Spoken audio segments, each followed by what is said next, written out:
Hi, everyone. This is Jane Celia Hatch from my podcast, Explore the Unknown. I am, if you don't know me already, a former journalist, a writer. I'm also a survivor of MK Ultra and the Secret Space Program. I'm also a healer, a Reiki master, and a shamanic healer. And I am here today with the much awaited, as of last night when I finally got the ad out, Pamela Leigh Richards. She is the former wife of the very famous David Icke. And David Icke may or may not need explanation for both of you, for all of you. I know I'm very familiar with David Icke. I was a big am, or I was, I'm not sure yet, a big fan of David Icke. I read his books. When they first came out in the 1980s, it was sort of and I'm going to start to share. Here's David Icke, the man himself. When his books first came out, I was, hypnotized, as well as, it was informative because we all had this feeling that we knew things and we had seen things, but David Icke put it all together. Beginning in the 80s, I'll never forget it when this book came out, The Biggest Secret. And we were all wowed, and it seemed to verify what all of us, who are psychic, intuitive, who've been trafficked, seem to already know intuitively. So yes, most all of us know David Icke, and but I am here with his wife, as I said, Pamela Leigh Richards, and she contacted me about 2 weeks ago, or maybe it was like a week ago. She had seen an interview I did with an English podcaster, Sean Atwood. It was a huge show. I still can't believe it. I think it's 275,000 people or something saw that show. And I was telling my story, and it's a horrific story, but it's also a story of survival. It's a story of what women and children go through in family court. It's also a story of domestic violence and sex trafficking. And so Pamela saw it. I feel like, and I'm going to let you speak in a minute, she was inspired to tell her story, the deeper story that has not yet been told. And I've had women from all over the world contact me. And so, Pamela, I was very excited and surprised to hear from her. And yes, I was more than happy to work with her to tell her story. So Pamela is not appearing on the video today. She may on the next one. We're going to cover Arizona Wilder.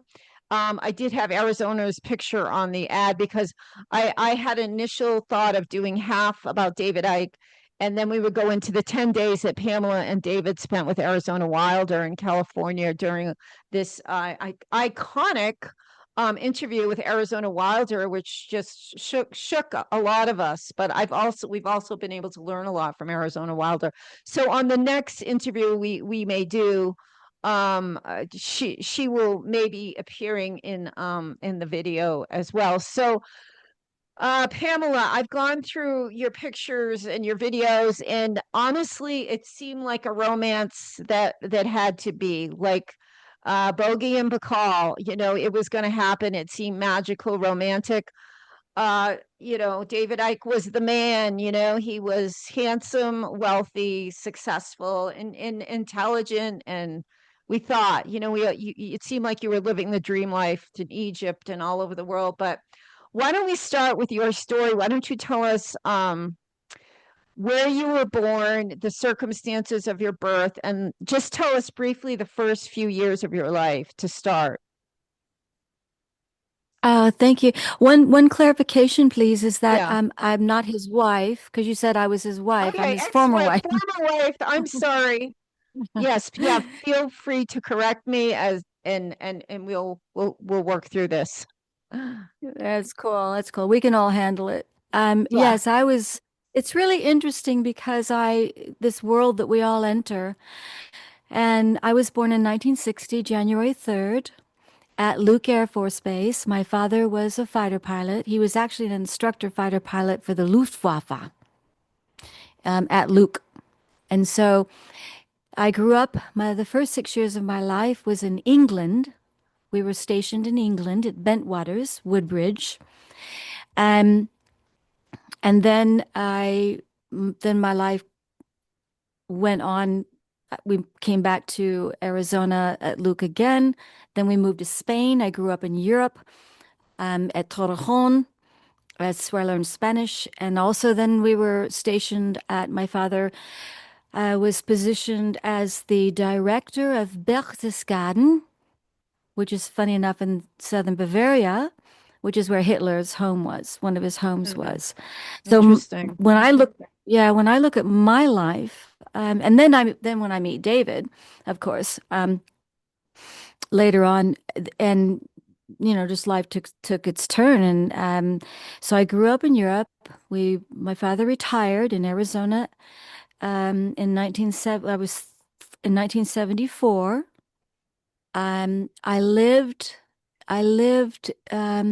in when we left Berchtesgaden.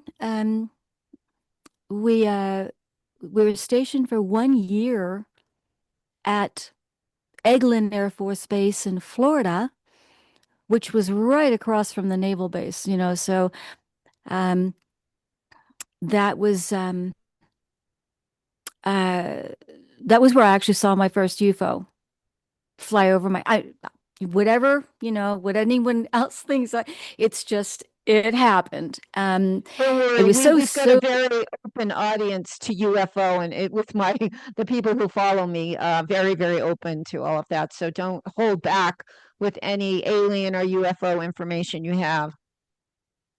thank you. No Yeah, I problem. just thought, it's like missing, uh, that occurrence at Eglin Air Force Base, which is on the peninsula of Florida. Um, which is where we, my home, we lived on base and it was on the lake, and the commander's house was right across the street, right there.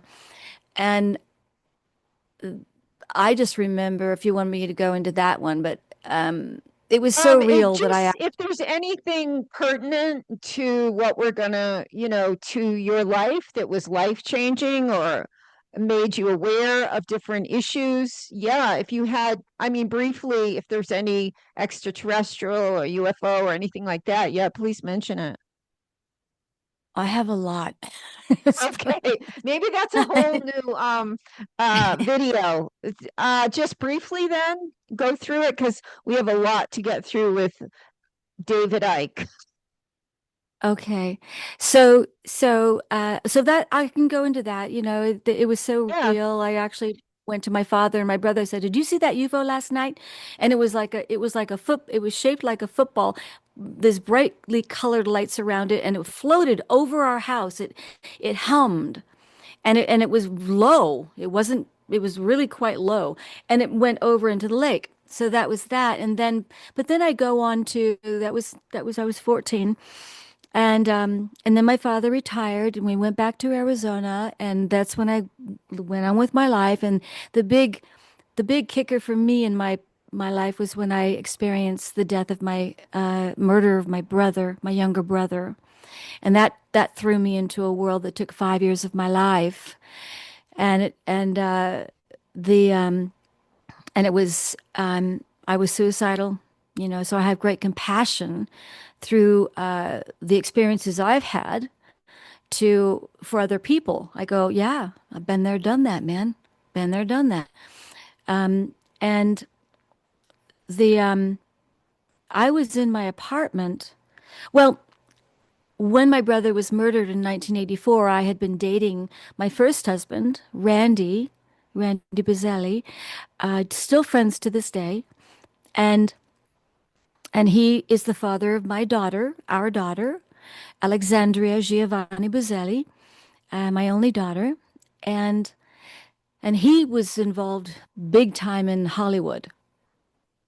One of his clients was Jay-Z, Beyonce. I met them as well. That's another story. When I was living with David later on, when we got together, at the because I wanted to give I supported David's work, and I wanted to give the biggest secret when David was writing that in 1997 to Jay. Because of my connections, I go, hey, David, I'm going to take your book. I'm going to hand it to Jay. And I did at the Lanesboro Hotel, handed it directly to Jay. And And, let's I talk didn't about know. Jay-Z. You handed the book, which book, The Biggest Secret, to Jay-Z and Beyonce. Uh-huh. So, Yeah. and that was in the Yeah. 90s or 80s. That was 2004. What was his So, reaction? 2004. Wow. yeah, it was 2004 on the tour. And I've got video and film of this as well. I Um, oh yeah. I mean, we go, the stories, it's like getting in the I car know, and and we will do a paparazzi. whole video on Beyonce and Jay-Z. I just want, what was his, just quickly, what was his reaction? Was he like, oh, whatever, thank you? Uh, it was the look of just nothing. Just, I'm not surprised. Like, okay. Yeah. So yeah, I was. there's something I wanted to mention to you. I feel like your family has been targeted, and we have not talked about targeting. We had quite a long pre-conversation, pre-interview, but it's like your brother was murdered at 23. You were 24. Your father, it seemed like he was almost trafficked out of the country when he had dementia into Mhm. Mexico, out of your life, and then died shortly thereafter. You suffered a near fatal death from a fall right after you left. And I'm jumping ahead, right after you left David Icke. And I also see Navy, military, Hitler, like connections. Do you think your family, and this is a little bit off topic, but not, do you think they've been targeted for some reason? I've actually thought about that. I go, after I learned through David about the Speak up a information little. that he, um, okay, Much hang on a better. second. Is that better?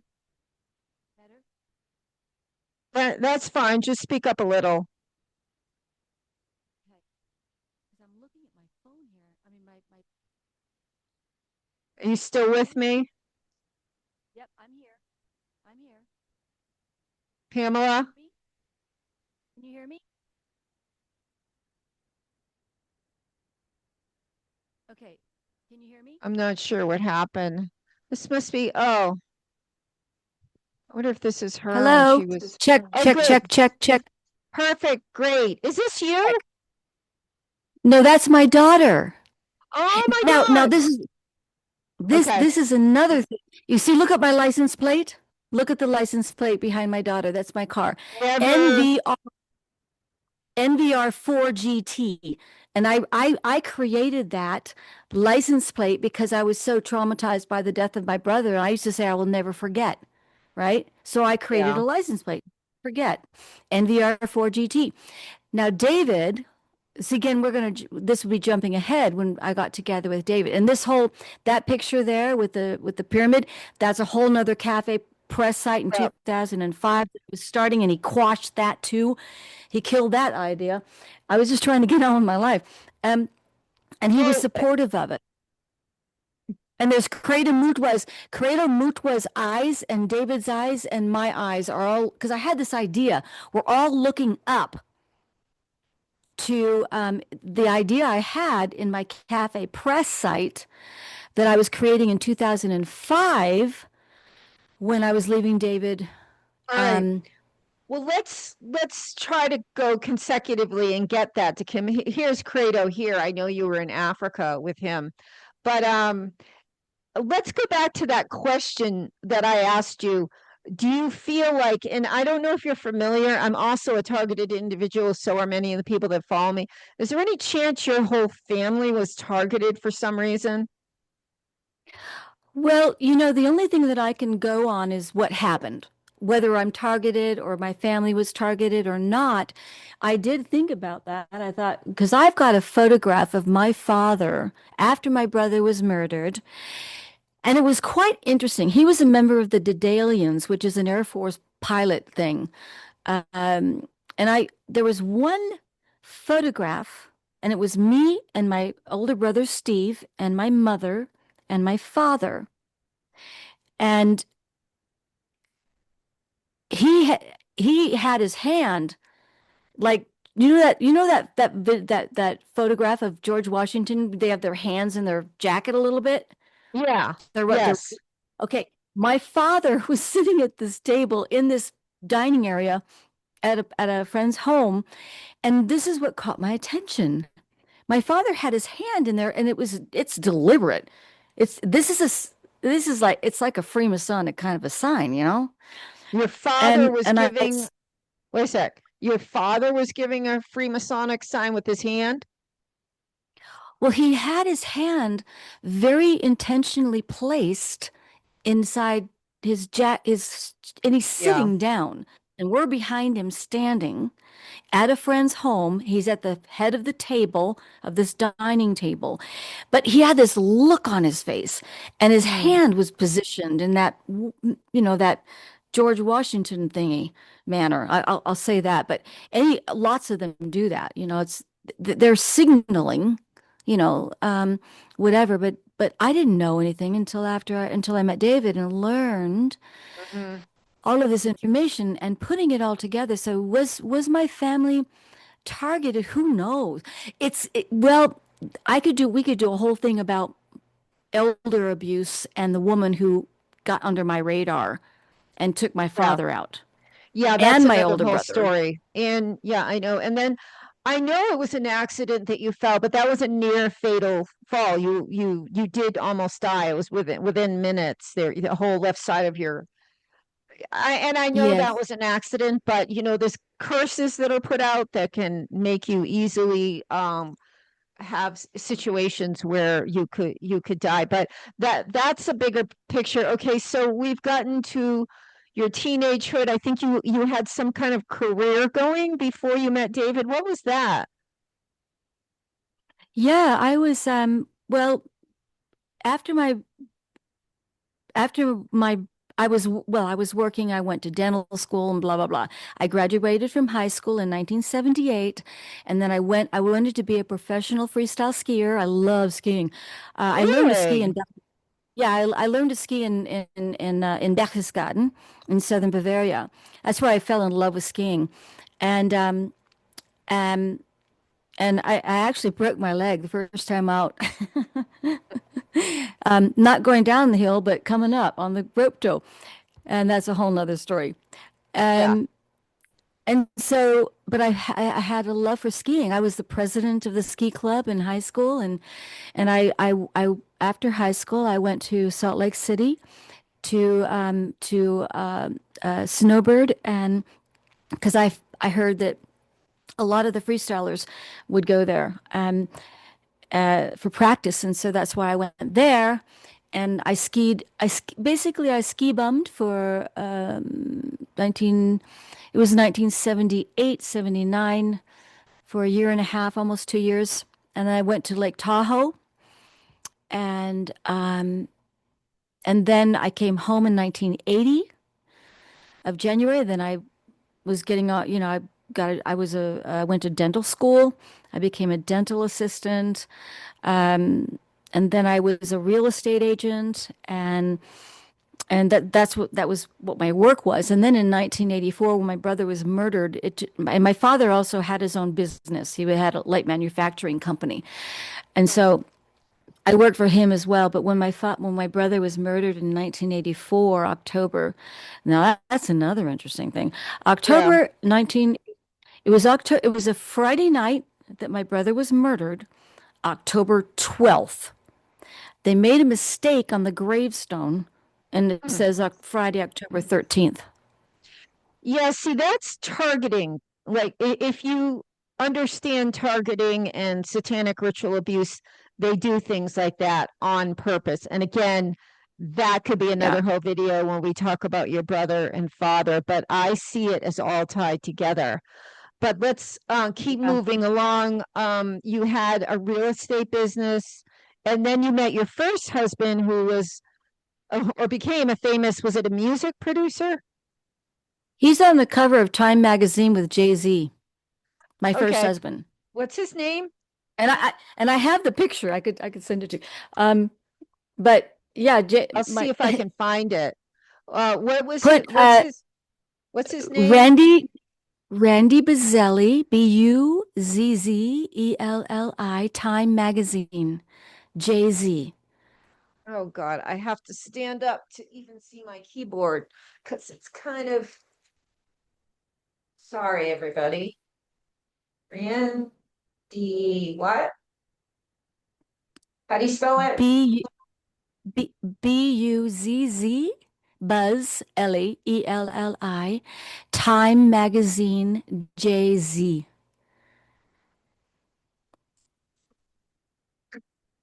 Magazine. It's hard to do this standing up. J Z. Okay, let's see what happens. Let's see. Well, there's Jay Z. Brandy Buzzle is a production manager and crew member known for his work on Jay-Z concert. He serves as production manager. The takeover commissioned by Jay-Z. The event recreated facsimile of the White House Oval Office. Okay. I have the picture. I could send it to you, but Oh no, that's okay. Let's just see if we can find a picture of him. who, Randy? Yeah, it's not really, that necessary. No, Um, no, no, no. okay, This is because he, yeah, TMZ. That's okay, Illuminati. Jay-Z private deal, which has nothing to do with us at the moment. Sorry, Jay-Z. He's gotten himself into a lot of trouble, hasn't he? Well, Okay, he's part of yeah, yeah, yeah, he's part of it all. Oh, wait, part of Jay-Z mhm. graces the Time magazine. Here's a bunch of Time magazine. Anyway, okay, so let's forget about Jay-Z for the time being. And Definitely so get yeah, rid of definitely that. let's forget about him. And so you were No. married to Randy for how many years? Well, we were married. We dated for 4 years, and when my brother was murdered, I just happened to be, just to back up a little bit. I just happened to be at I drove. We lived in Scottsdale. We shared a house with another couple. I drove down on this afternoon, weekend afternoon, and I was going to the mall, and and I was at one of the anchor stores, and I heard my name over the loudspeakers. Pamela Lee Richards, come to the skating rink. And it caught me off. So anyway, short of it is, I heard it again, and I walked out, and I walked down, made a left, and I saw Randy, and he just held me, and he said, something's happened, and I said, "What?" First thing I thought it was our cat, E.T. Funny enough, my cat's name was E.T. He was a Siamese cat, and he said no, and then I said, "Your mom?" No, Oh and God. then he said it's Rob, and when he said it's Rob, I knew, and I dropped to my knees, and that's when the balls started rolling. I was screaming, "No, no, no, no!" all the way home. We get home to my parents. And he drove. I left my car at the mall, and he and I we drove to my parents' home, and because I was done, and it was hell. It was Hmm. really hell Yeah. emotionally. And now that took 5 years of my life. So from that moment on, I was suicidal. Anyway. But what the interesting thing is 5 years to the month, October 1984, my brother was murdered. October of 1989 is when Pamela came back. I don't know what happened. All I know is now in between then, I got married to Randy. We had our baby. She was conceived my wedding night and born on my birthday, January 3rd, Wow. 1988.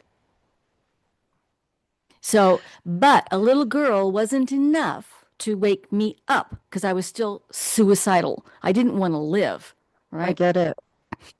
Grief is amazing and but I think it's an inner core within myself that I'm not afraid. I just we're on this journey on the earth, whatever. And so when we were only married for a year, Randy and I, legally. We divorced amicably, no problem. He took, I had no money exchange, nothing. I had my own money, he had his money, whatever. And it was all good. And he's still a friend to me to this day. Um, and so in 1989, Randy and I parted. I was living in an apartment and we had shared custody. As a matter of fact, the mediation lawyer, the mediation person during the divorce, when Randy and I sat in her room, she goes, "Oh my gosh, I wish everyone was like you." Because all Randy and I cared about was the protection of our daughter. And it was very amicable. So we had shared custody. I moved into this apartment. And it was on this apartment. I've got so many other stories though that are funny I know that I can. I know too, and then I'm going to take the role of trying to keep you on track. Even though I am interested in all those stories, I'm going to keep you on track. So you parted amicably with Randy, and you had shared custody, and it was harmonious.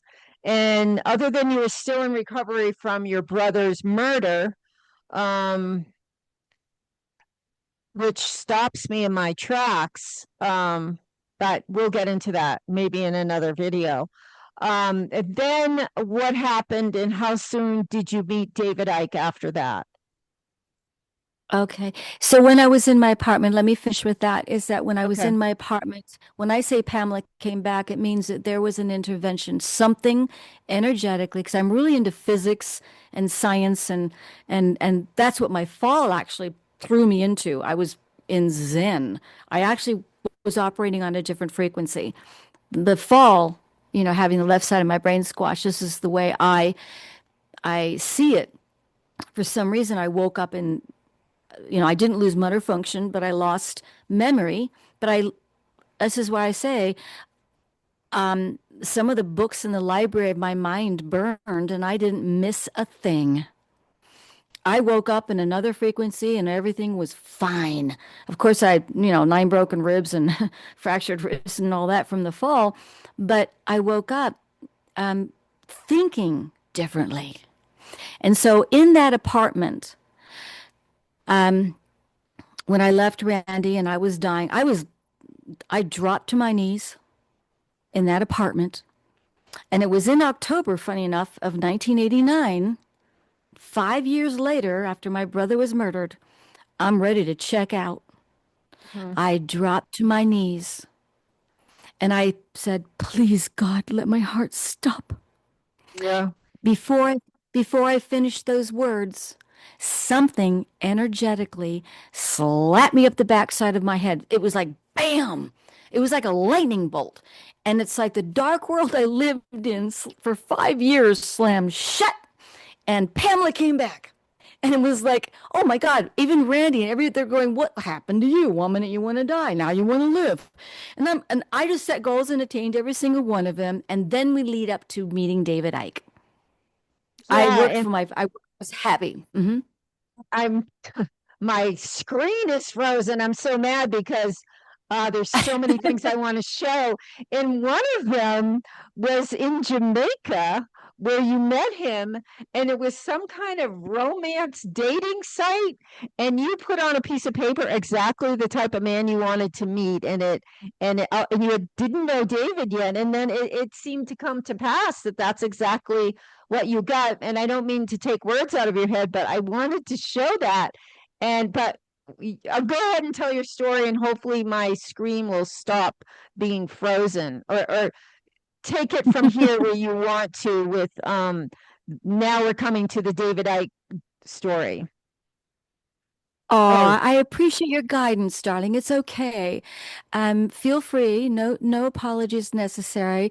We're working together on this, yes, I and really so appreciate you being open to my guidance, and also I feel the same with you. If I'm presenting something incorrectly, let me know. yeah, Go ahead. no, it's all good. Thank you. And so, and thank you for bringing that up about the romance ad. And I ended with saying that then it leads up to David Icke. Now, here I was when I woke up after that little incident in my apartment. Hmm. And whoa, I'm happy for the first time. And I was getting on with my life. I was doing, and that's when, I was working and I had two multi-level marketing businesses that I was doing. I was an accounts manager for Daytona Plastics. And then they let me go in January of 1997. Now I was celibate. I'm not interested. I'm not looking. My life was my daughter and work. That's it. I want no one else. Do not touch me. No, no. Do you know why you felt that way, Pamela, at that point? Um, that was before you met David Icke. You felt like you wanted to be celibate. Do you know why you had such, clearly a very, very strong feeling about being celibate? Was it you've been through so much pain, or why? You're still very young. How old were you? I was 1997. I was born in 67, 37.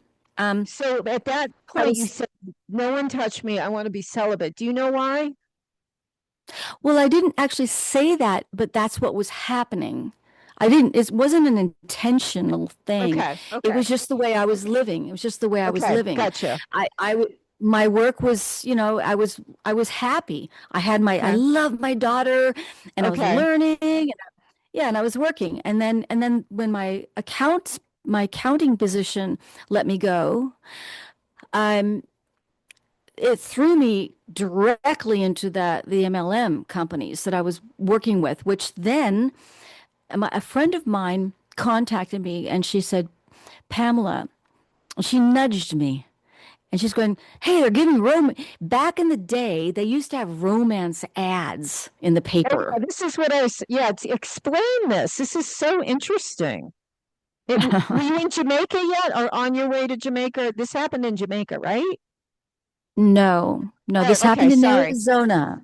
All right, sorry. Arizona. Okay. That's it. And And so I was still living and working, and my life was my daughter and work. And my friend contacted me and she said, Pamela, they're having these romance ads, which they did back in the day. For people who don't know, newspapers used to have romance ads and people would whatever they did, right? I had no idea. And she told me about it. She goes, and what they did was at one of the restaurants in Scottsdale, you would go there, and they were having. It's kind of like a game, and people would attend in the restaurant. There's a band playing or whatever. But this particular moment was in the booths, and I remember walking in because I said, okay, and these romance ads things, and because I wasn't looking. I said, look. So, and we had paper. So I wrote down the romance ad. And I wish, oh, I don't know if you have it, but, I the, did have it. I did have it because I got it from something you sent me, but I don't see it now. But go ahead. yeah. And the romance ad was, it could be on there, but, it was, I was very specific. It was um, um, basically the romance ads, you write them as an ad of what you're looking for. And I wrote 5'10" to 6'2", lover of animals, peaceful, just I was very specific. I said, if I can't have that, I don't want any. And I also Yeah. put English accent. No, the title of my ad was English Accent Wanted. Oh my gosh. Okay. And then I said English accent wanted, 5'10" to 6'2", New Zealander, Aussie, or English, And because that was someone that I was, because I grew up in Europe, I think, and I'm also very English. Um, Yes. um, and so I put this romance ad out, and then so that happened in 19 a year before. I think it was 1996 that that happened. And so I got left. I got let go of my job. They were downsizing at Daytona Plastics in January of 1997. So, and I met David in August in Jamaica of 97, just to give people a picture. So Okay, I got that's what I'm let go. thinking of. Yeah. And so in between that time is when life was moving me forward in the ocean of life towards whatever. That's why I know we're not alone, man. We're just, I don't know. Just peace is my heart. And uh, and so there, my business, my multi-level, my MLM businesses took me offshore. It was a financial business marketing thingy. And it took me offshore to Jamaica in August. And that's when I first met. And David was a speaker at that my financial marketing company's business. Oh, He was just a in speaker there. interesting. Yeah, and that's how I sat in that room with 500 people. You could have heard a pin drop. Um, What was he talking about? What he oh, the always talks trilateral about? commission. Yes, yeah. He Okay, was uncovering and doing the research about what's really going on and how everything's connected. You know, it's like a coup. It's like, and it makes sense. Of course, that's what's happening. The cabal. It's like, it's a big club and we ain't in it. exactly. Um, And you were and 100% behind him in his belief system, isn't that correct? Well, I would change that wording. I'm 100% behind, I'm 100% with him, not behind him. Yeah. Um, with him on what he's uncovering. Yes. Sure. Okay. So It's that's not very interesting. He, go ahead. it's not to attack the message, but I have an issue with the messenger. Okay. Exactly. Exactly. That's what I'm kind of getting at. So he's giving this lecture, and you can hear a pin drop, and we all, if you've seen one of his lectures, we all understand that he's captivating. And you were in the audience, and what happened after the show?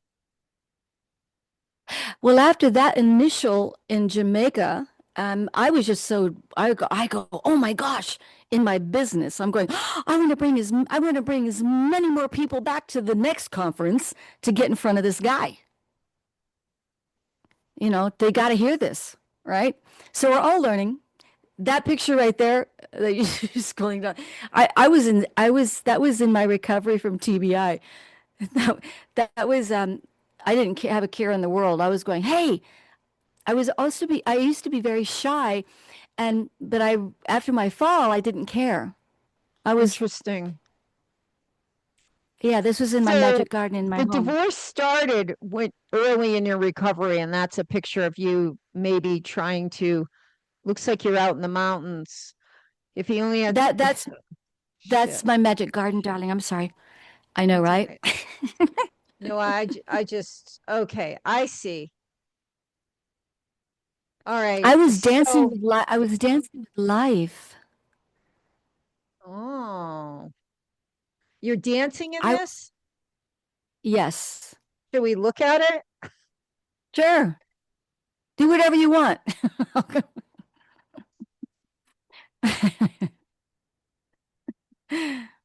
Is this in Sedona?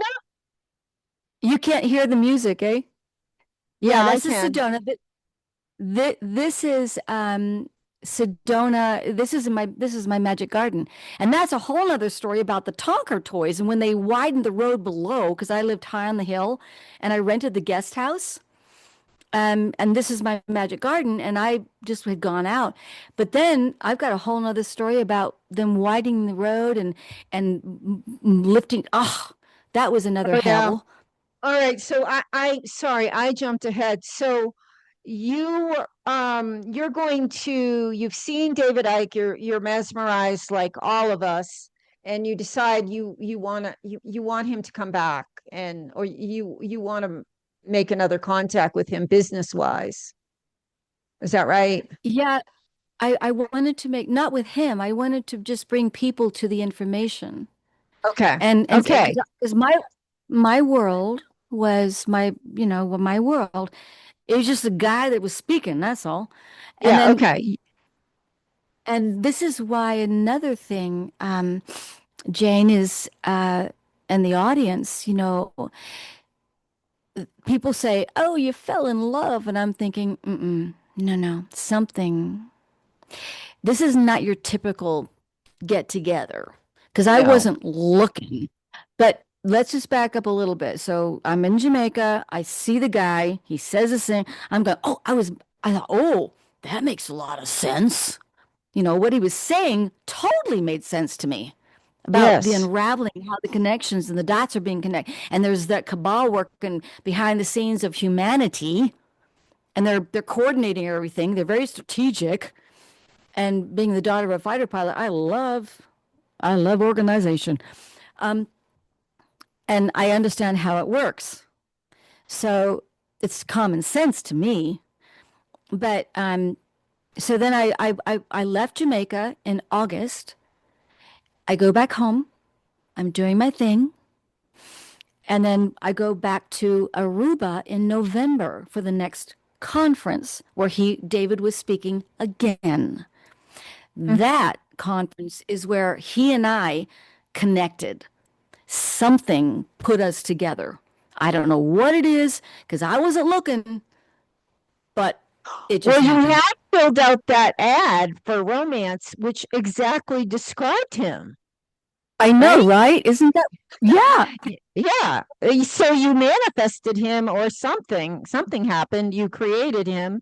And so what year is this? You're finally together? 97 Okay. November. And how was the first encounter, shall we call it? Well, at the conference, in between uh, in between August and November of 97, those two conferences, David had gone back, of course, to England, and he saw a psychic. And the Oh, psychic described, and David actually sent me the cassette tape of that reading that David, his name is Derek Okora. He's no longer with us. Um, but he sent me the cassette tape of that reading. And and the reading, Derek said, you're going to meet a lady. And I can hear David in I could see it in my mind's eye that David was sitting at the table. Derek was standing over here. The reading was going on. And Derek says, you're going to meet a lady. You've met her before, but you've not been intimate, which we had. And in August, right? You met her before, but you've not been intimate. She's going to be wearing a mauve gown. It's as if you're joined at the hip. You're going to be asked out on the night or the day to dinner. And it's as if she knows everyone. She knows everyone. And when Derek said, "You've met her before," and no, David said, "Where is she?" And Derek said, "Not here, America." And I wish I had that tape, but somehow it got lost. Yeah, weird stuff happens, in the holographic nature of the universe. It's like things appear and disappear. It's like, well. Um, and and how do you describe him as a partner in the very beginning when he was dating you and romancing you? What was that like? Was there lots of whining and dining and roses or what was it like? no, people need to understand the connection that No. happened. They have to understand it's not the norm. It's not your traditional, people think, no, it's not that at all. It was what happened. First of all, the connection we could not be separated. Yeah. Nothing would have stopped this relationship from happening. Yeah.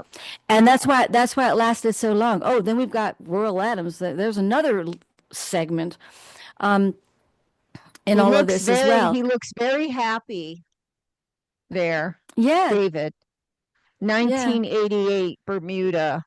Okay. He actually asked me to marry him in Royal Adams' room at that event with a bottle of Puy and he also, I mean, he So, asked me to marry a few times. He asked me to walk out. I mean, this is really jumping side trail here, but he asked me to marry when he sent me to Kathy O'Brien, I mean, to Sue Ford's house to be deprogrammed. I stayed there for a month in December of 2000 of what? 1999. And yeah, Deprogram. We're really skipping ahead then. When did it yeah, so first of all, we have to assume he thinks you were MK Ultra programmed. Is that yeah, correct? yeah, yeah. And you didn't have any idea that you were, but when did this happen? In the very beginning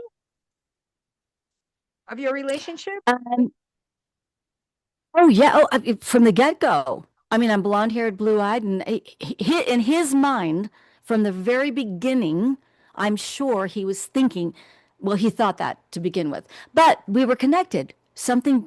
We were just in Yeah. love. Oh yeah, you're so in Um, love. But from the very beginning, he said to you, I think you're MK Ultra from the very beginning. well, he didn't tell me that. Okay. What happened was I had no idea about MK Ultra until I was put in front of his information. So I learned MK Ultra through him, but once I learned it, I put two and two together, and when he, of course, I'm going, oh, am I? I'm blonde-haired, blue-eyed. I've got all the MOs, Yeah. right? Yeah. And so I'm thinking, well, am I? And I was trying to figure out my life. I'm going, Yeah. oh, really? My dad? You think? And David Mm. actually said that Randy was my handler. So Oh, interesting.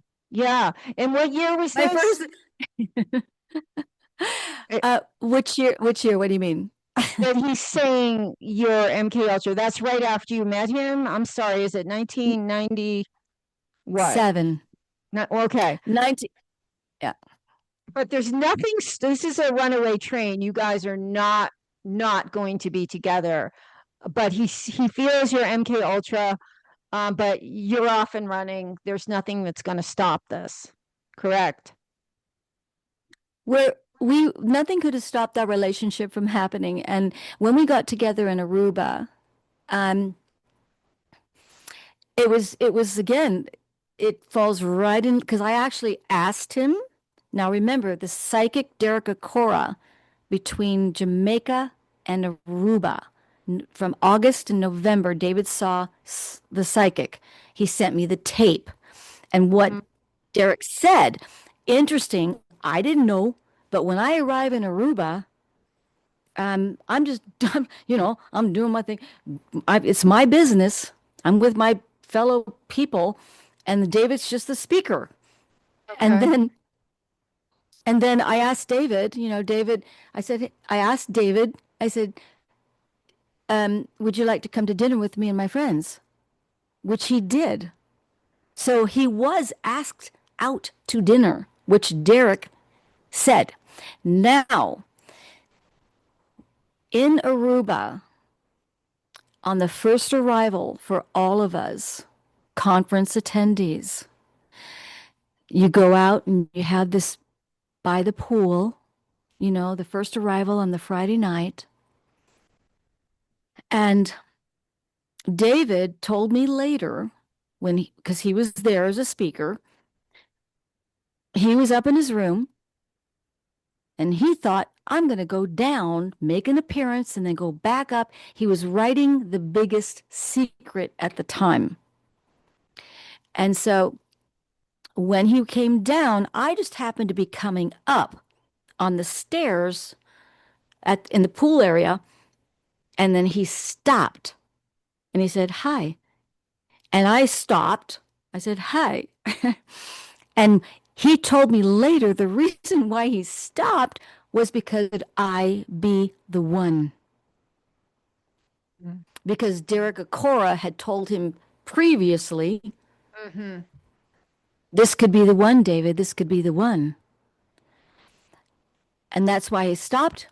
That's why I stopped. And then it goes on. And that's when it So began. this is 1999, so that's kind of the time you're talking about, and that's his son. That we've gotten to know his sons pretty well through his, or we did through the news. But I wanted to ask you briefly, MK Ultra, because I feel like this ties into the story more than we realize. Did he say to you why he thought you were MK Ultra, or did he kind of do this behind your back, bringing you to people, getting you deprogrammed without telling you why you were being deprogrammed, or why? What was it about you that, other than blonde or blue eyed, that made him think you were MK Ultra? Uh, Born on a military base. Right. Just Okay. all of the Everything. Yeah. key, Yeah, I yeah, mean, that came to me too immediately when you went through your childhood. Like, there's something in the Freemasons. So he knew the signs, and he wanted you to be deprogrammed. Okay. Anyway, okay, so this is 1999, and he's asked you to marry him already, correct? oh yeah, oh, many times, yeah. In Bermuda was the first time he asked me to marry him. That picture of there's a picture of the dolphins when we went to Bermuda. When we got together in 1990, in 1998 was when it really started to unfold. I left my business and I just started traveling with David. I love Bridge of Love and the work and the publishing company, and I was working with his wife and all this. Yeah, yeah. The memories are vast, I mean, and it sounds like a magical mystery tour. You were in Egypt, you swam with the dolphins, you were in Japan, you were, and with this, incredibly famous, handsome, wealthy man. In some ways, it must have felt dreamy, very dreamy. Everywhere he went, I'm sure he was sort of a celebrity. I mean, maybe you were used to that with your first husband, but to us looking in, it must have seemed, you have not said yet what was going on behind the scenes, and I'm not exactly sure which year that started, but on the surface, it seemed like a magical mystery tour. Is that correct? well, yes, of course, all of our lives are if we through the Yeah, I perspective know. and the lenses.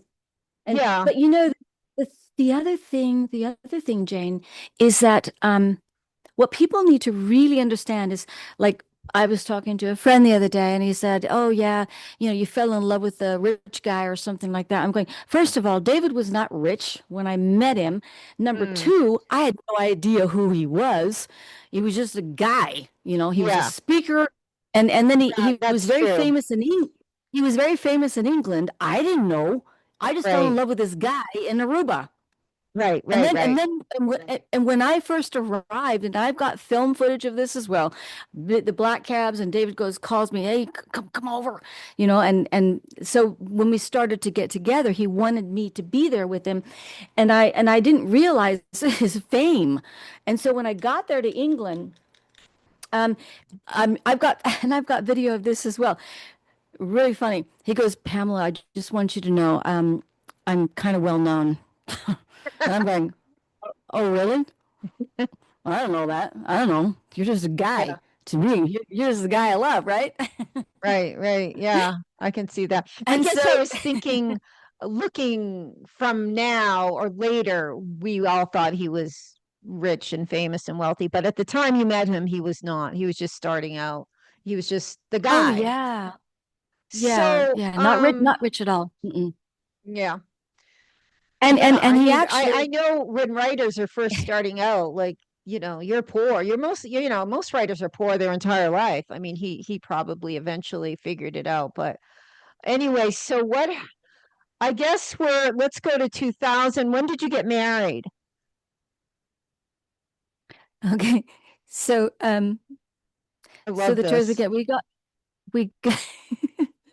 I love that isn't that horse. beautiful? Oh my I gosh. know. Isn't that? And look at the eyes of the other horse Mm. watching over the Oh blonde, my, they're beautiful horses. highly intelligent. Oh God, yeah. The We'll do a video on connection, the horses. connection. Yeah. Oh my gosh, Okay. yes. I So love let's say this. it's 2000-ish. What is going on? So David and I were actually when we went on the tours and everything, it was we got married 9/11 happened in September 11th of 2001. And David and I just happened to be walking around a sacred site in England, and an American couple walked up, and they said, "Have you heard?" And that's how we found out about New York, what happened. Mm. We didn't know. We found out through them. We go back. That's when David wrote the book. Blah blah blah. And um and we actually got married on. I said, well, how about we get married on, because he wanted to marry me, and I said yes, of course. And and when we're in love, it's yeah. It was September 11th, pardon me, of 2001 that 9/11 happened. I said, and we got married on. I said, well, let's, because I'm numbers. I'm going. Pardon me. Let's get married on 9/20 at 11. So 9 and 20 is an 11. It's 11/11 at 11. And we did. We went to the court and we got married just after 9/11 on the 20th of September at 11 o'clock in the courtroom. And all three of his kids were there with us. And it was beautiful. But the sad thing is that those pictures, David stole them. He took them when I left. That's another, we're jumping ahead here. When I came back from Egypt, David, fear, panicking, whatever. Who am I? I came in to hurt him or whatever. But when I left, when I finally left, I didn't realize he had gone through all my stuff. He went through everything I had when 2007, when I left 2005, I went to film school, left him, and he said, "Come home, Pam, it hurts too much." So I went back. 2006 was when the documentary was done. I'm giving you a brief here. And Mhm. then 2006 was the documentary, David Icke, Was He Right? And the film crew that came into our flat to film, Norman is great. What a wonderful director. Anyway, they were doing their thing, but see, I never went anywhere without a camera. I And know. that day, David used to always say, that there's not many pictures of him because he used to always take pictures of everyone else in his life. And anyway, so I didn't go anywhere with, I just love, I'm visual. So Yeah. when the film crew came in to do the documentary, which you played a little video of that right there. That was when they were actually there. Um, Yeah, and I was it making tea for them. it's frozen. I'm waiting to get to that video because I actually want to show the whole thing. And it's right up above. I gotta wait till it unfreezes again. I think I might have too many windows open for my hotspot. Um, maybe I'll maybe I'll close a few down and see if that helps. That's all right, Okay. darling. It's okay. Well, I want to. Anyway, so we gotta go So ahead with the story. the film crew came in for the documentary on David's life. This was the first original documentary of David Icke's life. And they came in to our flat, and I was filming them, filming him. I was filming, right? My personal stuff. And Norman, the director, saw me filming them, filming David, and he changed the script. He said, I want you in it. And that's how I got into that first documentary of David's life. Okay. I was not intending to do it, not at all. I was very shy, quiet. Oh, there's lots of stuff. There was one when we got the final edit of that documentary, and I have the email exchanges to prove this as well, between myself and Linda, David's first wife, and the Channel 4. Um, when we saw the first edit, we got a copy of it, and David and I watched it. I noticed a glitch. I went, because I'm an editor. I went to film school, but I'm also, it's natural. It's like you can see things. And so I saw this little glitch in the film. I go, no, because they edited it to go from one scene to another and it just didn't fit.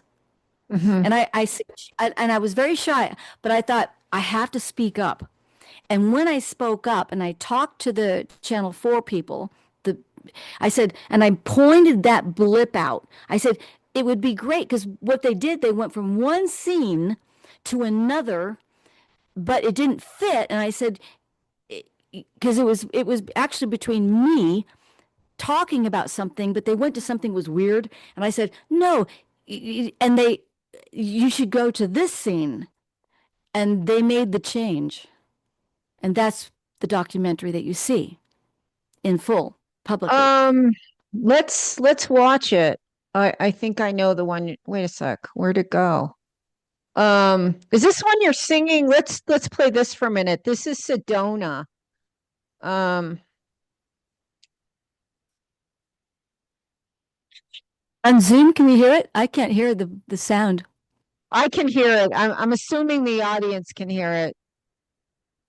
I can't hear it. I won't play the whole thing, but it certainly seems like you're having fun.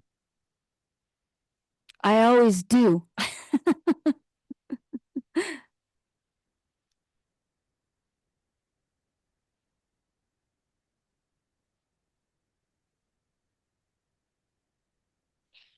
Okay, let's see. We're kind of uh meandering a little bit.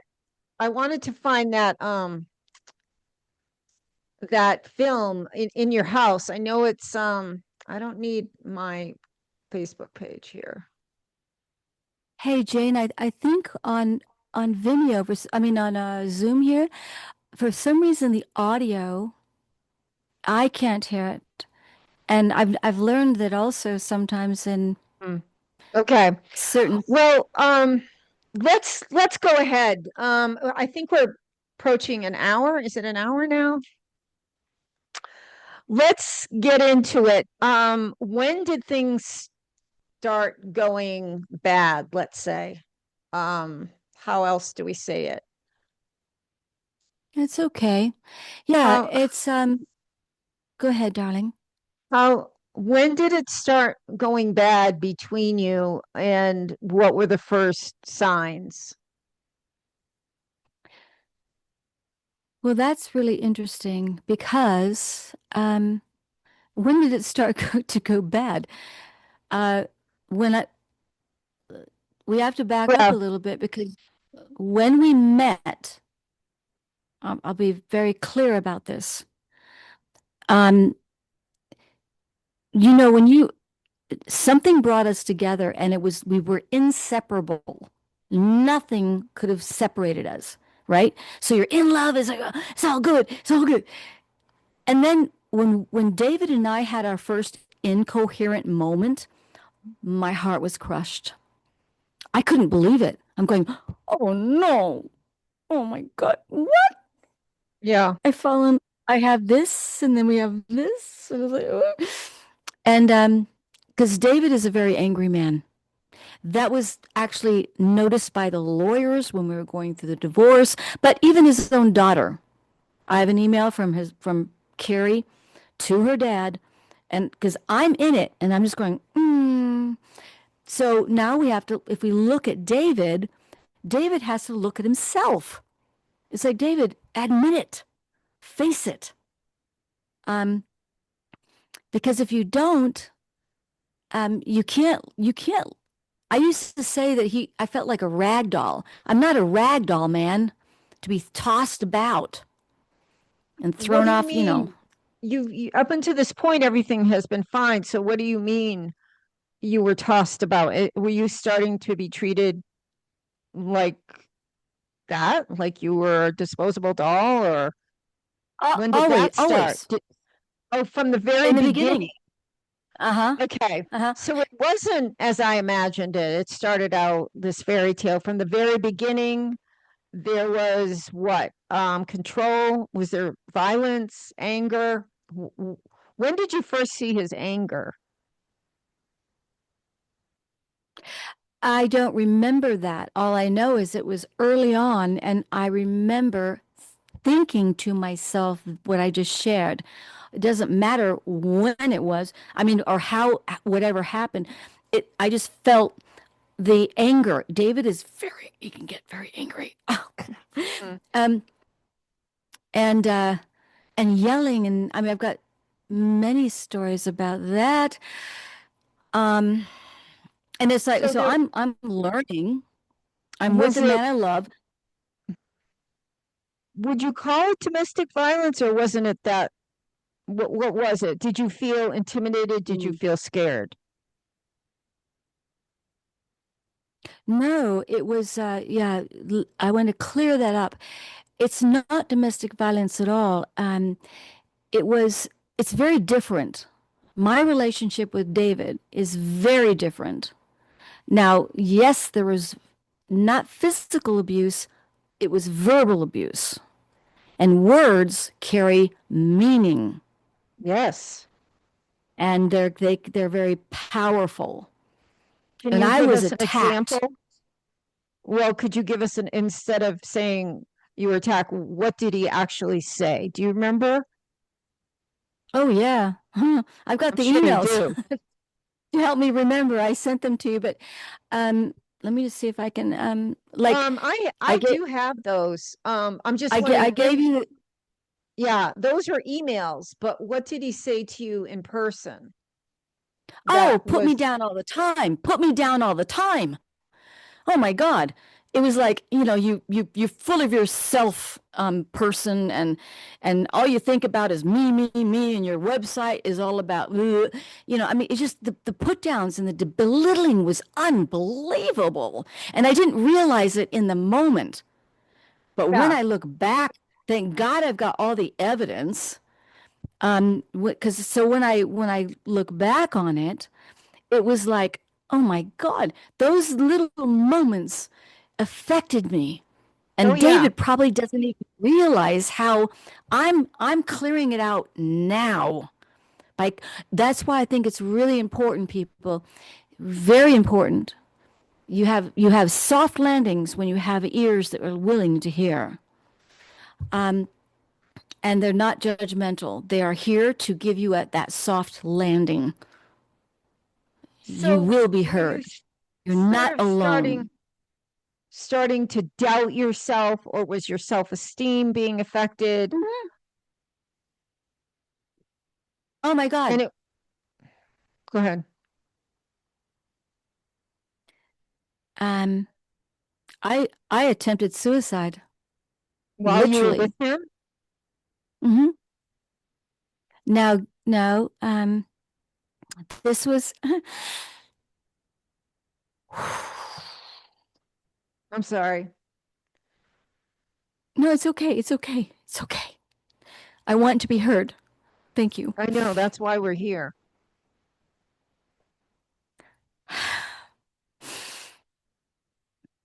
Um, I want this out. I want it in the public arena. All right, well, let's get into it. Um, Prior to this conversation we're having now, we had one last night, and you were hesitating whether you were gonna go, full blown on what happened, and you decided you wanted to, and you told me what he had done to you, what the position he put you in numerous times, and I called it sex trafficking. You hadn't even put those two together. So I want you to, if you can, I know this happened numerous times in numerous locations throughout the world. Could you tell us about the first time? I guess I'll say this. I don't know if I want to say it. I'm going to let you describe it. The first time you were forced into this position of having sex with someone you didn't want to have sex with under the control of David Icke. Can you tell us the first incident and where it was and what happened? Well, I think this is the foundational essence of understanding for my healing, and I think it will help a lot of other people. Mhm. Uh, I don't care who they are. If you have a perpetrator, um, you've got to call it out. And I think we do what most, now in the world. Yeah, I think we do. I think it's time for everybody to speak up. yeah, no time to waste. No time to No, waste. And for people to understand, and even myself, what I went through, David Icke. So what? Okay. Um, because his family doesn't know this probably, but they're going to know it now. Um, and I'm not, I don't want to hurt David, but again, there goes that, don't want to hurt him. I'm not hurting him. He hurt himself by not coming out. He's hurting himself by not coming to the table behind the scenes and having to go public. He's forcing me by not going public, to come public and calling him out. well, there's no way It's he was not going to come no public with with what you told me. There's no way he's going to come public with that ever. Do you think? the well. Okay, so the point is, he tried to shut me out. He tried to use his position of power to quash and almost as if he's trying to in his public. He's got a public and a public arena and whatever. But his second wife, he wants to keep quiet. Why? This is why. Now, This is all he had to do was be. I used to say, if David Icke and I cannot be friends, then what chance does the world have? Now, because he wants to continue keeping me silent in his mind, he always represents himself as a lion, right? Well, I'm the fucking lioness on the other side of the coin. And I'm going, I gave you enough rope. And now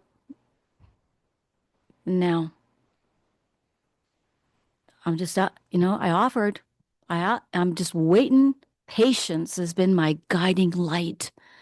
And now I am unafraid to tell it like it was, how it affected me, how it hurt me.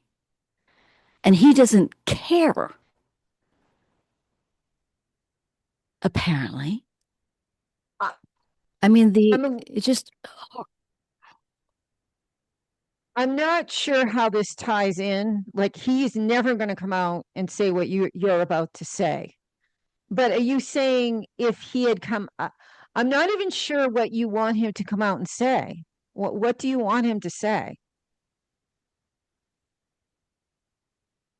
well, okay, the thing is, he should have said it to me privately. Yes. What I should he mean, have so, said? well, recognize what he did and look in the mirror himself at, if you, when you put together, I don't think David probably understands or realizes. He knows it though. He has to know it because words, and look at all these words. I used to, the AOL, you've got mail. That ding, ding, ding, you've got mail. Um, Again, it's a mind game.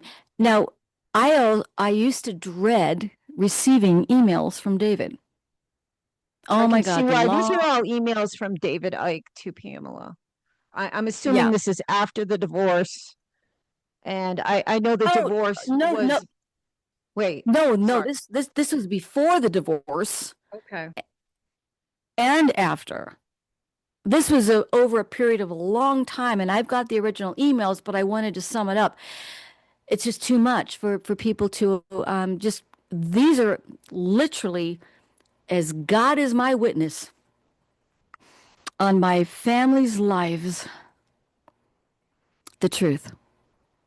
What were you Don't about to mess say? with me, man. Don't mess with me.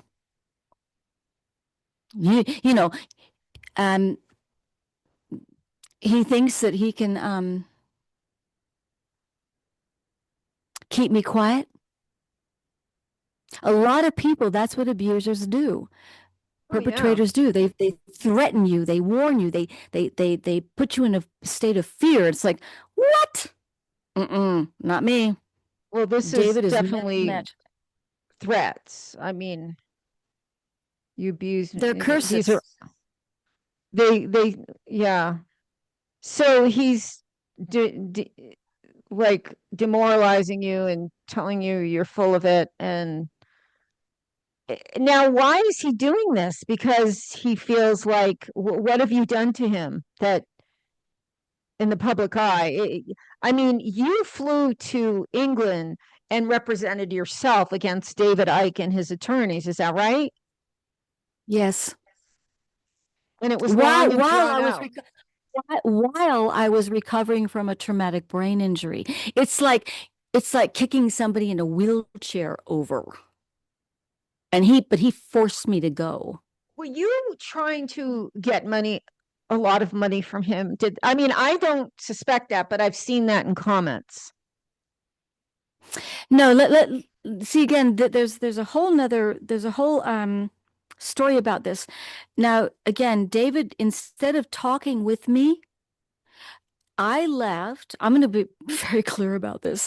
I left in 2005 for England for once, the first time, the big time, and then he called me back. Come home, Pam. It's too painful. I know. So I that's on my episode one with Dorian over there. And I'm working on episode two. It's just so deep. Now, to get the chronology, um, I went home, Well, and then we've got. Mhm. I'm just trying to figure out why you were getting these character defaming emails from him. Like, it seems like he wanted a divorce, you gave it to him. What is it that's making him so angry here? Or doesn't he have a real reason? Yes, yes, I understand. The when I look back on all of the exchanges, David himself, of course, was fearful about money and supporting his family and Bridge of Right. Love. Understandable. I He was dealing with a couple of lawsuits, Royal Adams and Richard Warman in Canada. Now, see, I I didn't Linda, his first wife, did all the financials. I was with my husband. I didn't have a need of anything. I had food, I had a shelter, and I was with the man I loved. That was it. I love that because I don't like doing that. I don't like dealing with all that accounting stuff, So I was just doing my thing, but I started davidike.com. I was a coder. That's how I learned coding, which I love as well. So I do have an understanding about that. But my life was with David and working part of the family, Bridge of Love Publications, that's now David Icke Books, and all of that. It just kind of was transitioning, and I was fine. It was like, okay. Um, and then so all of the finances went through Linda. It was all good. She did the taxes and whatever. And I didn't, what you're asking me about, that I was asking for a lot of money. Well, I know it's been Um, in the comments. Like, I'm trying to figure out what was behind, unless he's just a narcissist.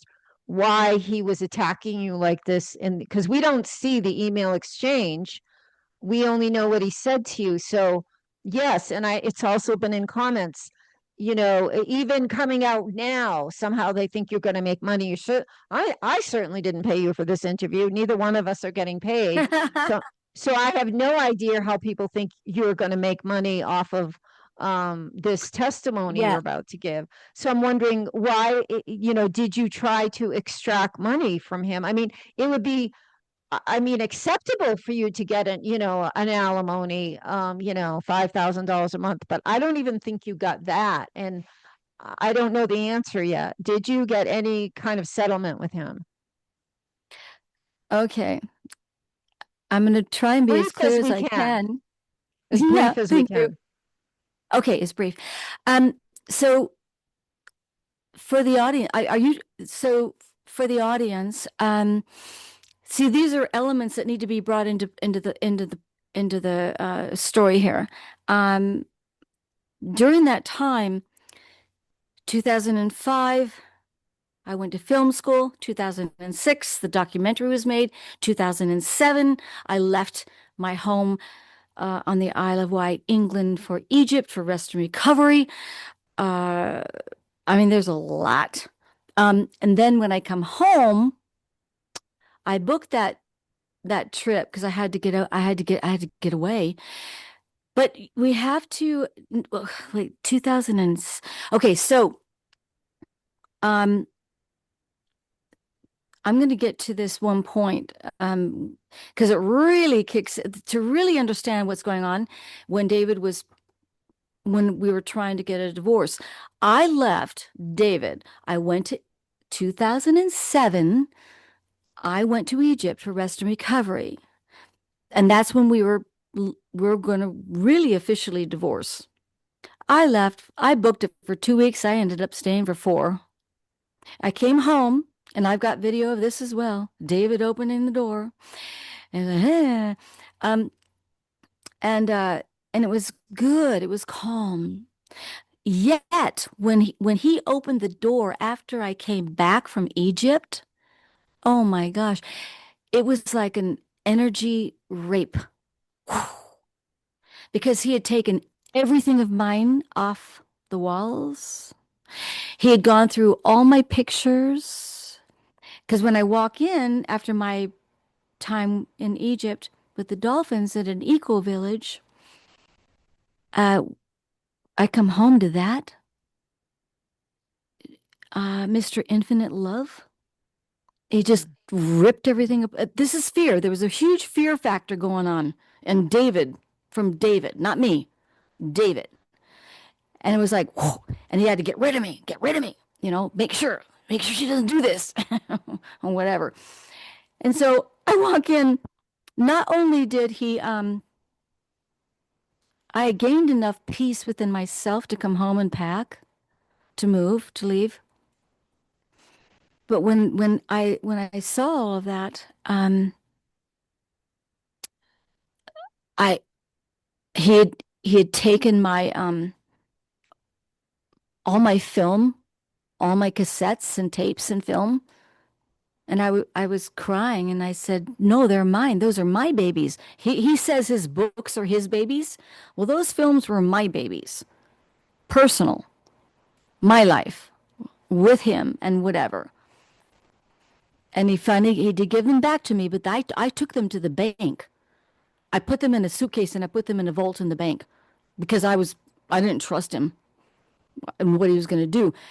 And little did I know, he took pictures and everything like of our wedding and everything. That's fear. It's like, what are you afraid of, David? That I'm going to tell something? I would never would Mm, have told anything if you hadn't have done that. But now it's going to come out. I'm not yes. going to be quiet. And so then when I came home after Egypt for the 2 weeks, and I stayed for 4, came back, found the energy, opened the door, energy rape, whatever. And I saw what he did while I was gone. And then he and his son Jamie had gone for a chain trip. And for some reason, the dolphins in the water were calling me back to Egypt. so strongly that I booked it again for 4 weeks, and I ended up staying for 5 months. I didn't want to come home. And and then when I did come home in January of 2008, I left on February 3rd, 2008 from the Isle of Wight, leaving David for good. I had 10 suitcases in the front room. He didn't want me to go, but I was going. And then I leave. Now, I'm getting on with my life. Now we're going to get into the money. I'm getting on with my life. I moved to Sedona, Arizona, and it was all good. David and I were amicable. It's all good. Just send me the papers. We'll sign. And I was learning English courts, whatever. And I met a woman in Canada who is a Juris Doctorate. She's a JD. Her name is Mare, and I've got this posted as well. Nothing to hide. And when I was thinking of writing my own book, and anyway, we came together somehow. I don't. And and then she goes, as a JD, Juris Doctorate lawyer, in our communications, working on our own book, because our own book was going to be called Ocean Heart, and it was her and me, co-authors of the book. And it was going to include my dolphins and all good stuff, right? And then she said, "You left with nothing?" I said, "Uh-huh. I left David with nothing." "Yeah. Why?" Anyway, she's the one who intervened in my life and kind of, this is how it happened. I said, "Oh, I don't know." She wrote up a proposal, which I sent to David and Linda, his first wife, to think about it. Of course, I actually have it. And as I look back on it, I'm going, oh my gosh, that's too much. I don't want that. I didn't even want anything from David. I've left him many times with nothing. I just keep the business going, just do your thing and I'll get on with my life and whatever, right? But she entered my equation and I proposed that to David and he lost his shit. Yeah. Just because of a proposal. Now, What was this it? is where Proposal. hmm? What was the it proposal? was it, it was during the time that I left in 2008. I It mean, was but during what were that you proposing? Like a settlement? yeah, divorce. She wrote up a proposal for a divorce agreement with finances involved. See, Okay. just wanted the papers to sign originally. I left. Just give me the papers to Okay. sign. We'll So divorce. No did problem. he ever agree to that? Oh no, that's when he lost his shit. So he That's never when David got agreed really to a financial settlement. No, no. Did you ever get That's what anything? no, that's what he's talking about when he says she's Mm. trying to go after me for a lot of money. Well, Oh, I that see. was the proposal. That was the proposal offer, and all Yeah. he had to do, because he knows me, all he had to do was sit down with me and go, "Pam, we can't afford this." And I'd go, "Okay, just give me the papers to Exactly. sign." Yeah. Yeah, but then he took it further. He just went ballistic, and it's like, what? Oh my So God! you So never because he got cut. a settlement or alimony. Did you get anything at all? No, nothing. No. Jeez. No, when I went to David again, now we move into that was 2008. Now, this is the other kicker. That proposal that was offered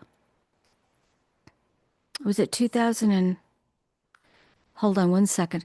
2000 and yep, and then I proposed that through Mayor who wrote it up and oh whatever, sure I'll see what happens.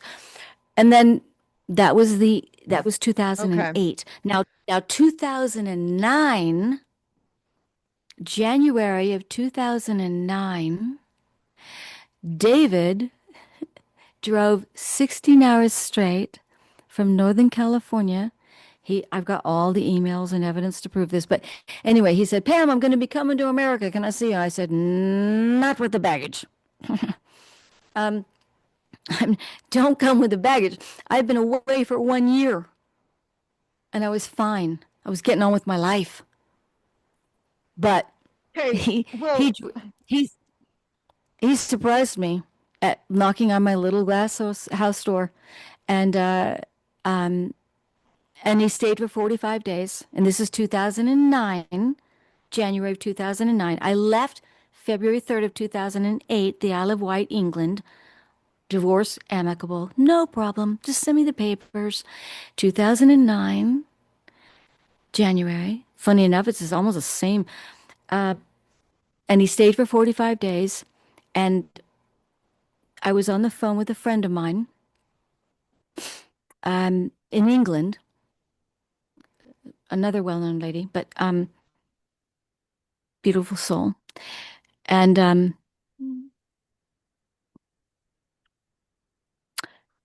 David okay.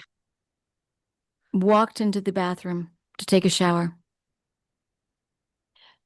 And then when he came out of the shower, he stormed out of it because I'm on the phone with my friend, Okay. and So he just walks out. to rush ahead, that was the second ending that day. So you were getting divorced, and then he came back and lived with you for 5 months, and then that ended. Uh-huh. Okay. So 45 I days, not just 5 months. wanted to know what was aggravating, causing those emails. And I think you explained that you had asked for a financial settlement, which is totally normal and acceptable and understandable. And he was furious. I don't know the amount. You don't have to tell me the amount. But it never happened. So I think we've come to the end of the relationship as far as what the public knows. And I believe you want to tell what was going on behind the scenes, but I think you feel bad about it, and so you're kind of rehashing why you did it or why you're coming out with it. You don't really have to qualify it. Um, but do you still want to go through the testimony? Everything. Okay. I Well, am a no holds barred person.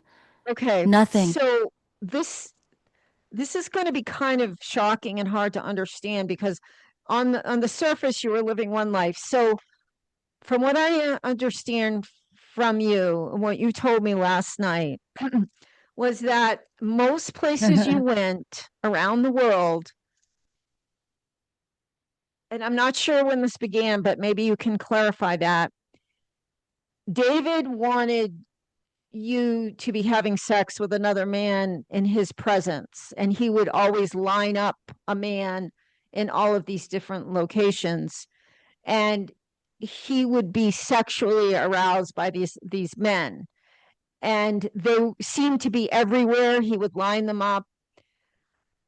It's a little bit more complicated than this because I feel like the way you've described it, that you weren't hardly present. I feel like you went into another altar, which is a sign of MK Ultra. But can you tell me when this first happened and where? And if I'm correct in my description.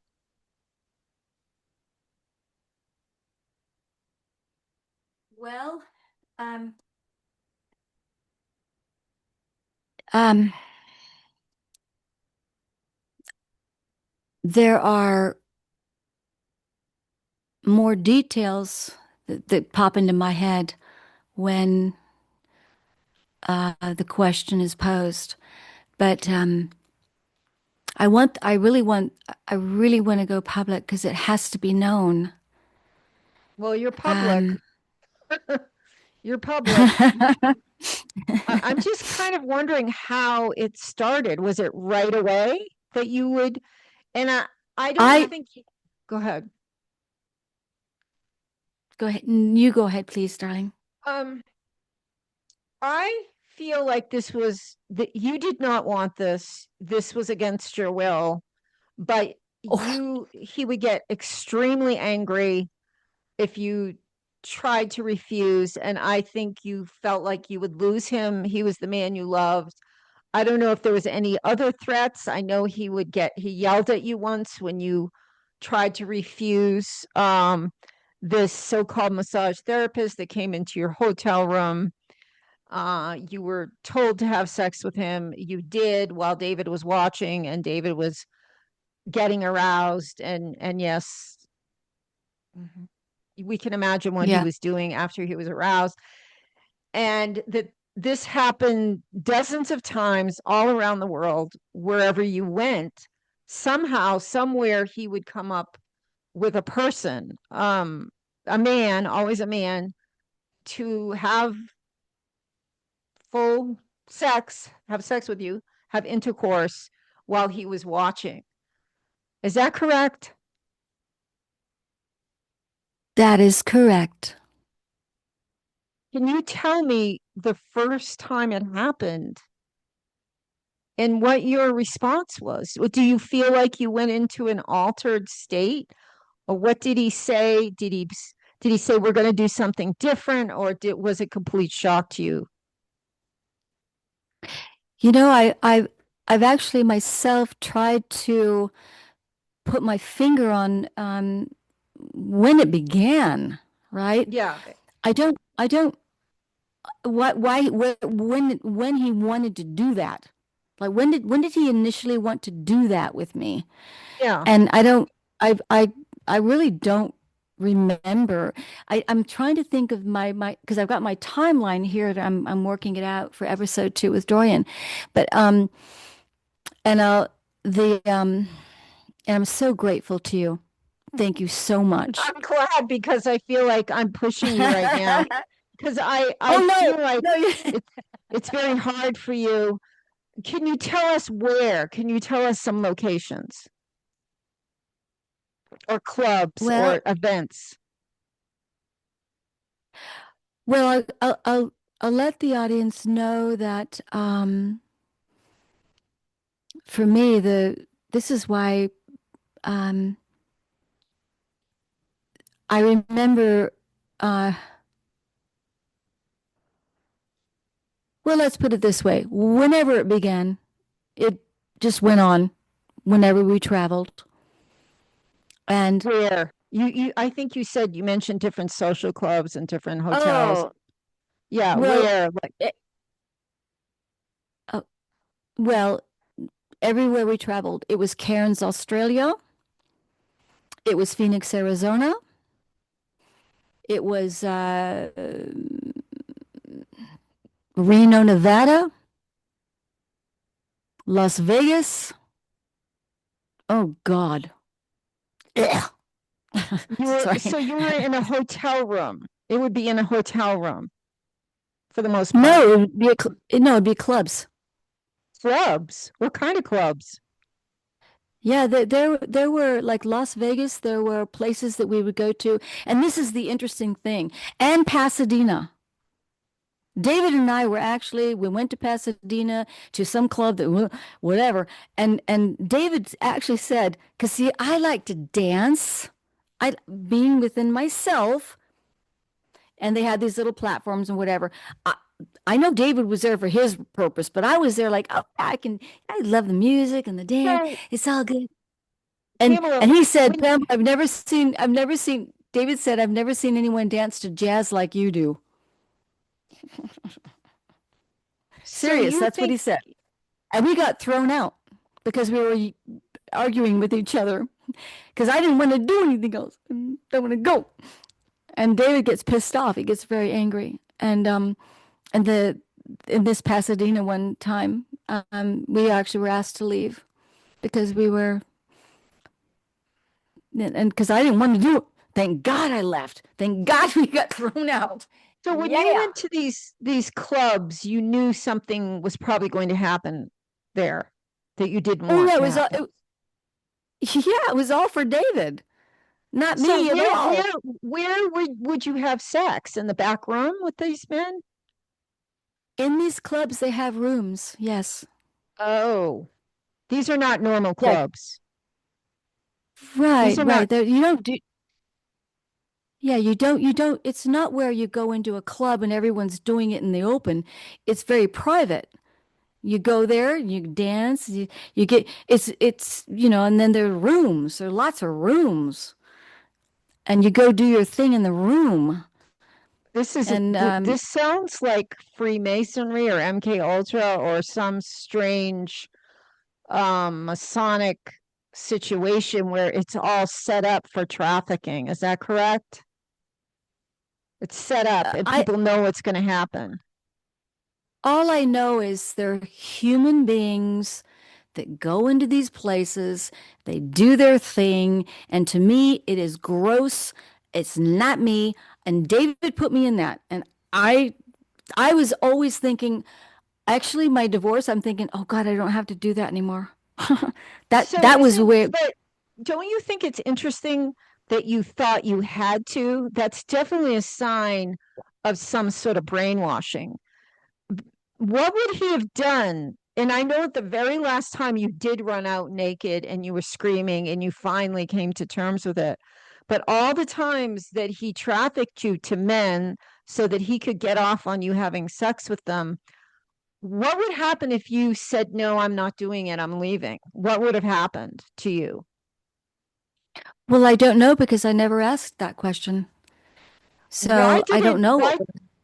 you just felt in my mind, I'm thinking you're going into an altered state because also because of the way you present it, there's a sense you don't even know what was going on. You just know you went through it. There's a I sense, feel. Hmm. no, you go ahead. Oh no, you go ahead, darling, But yeah, please.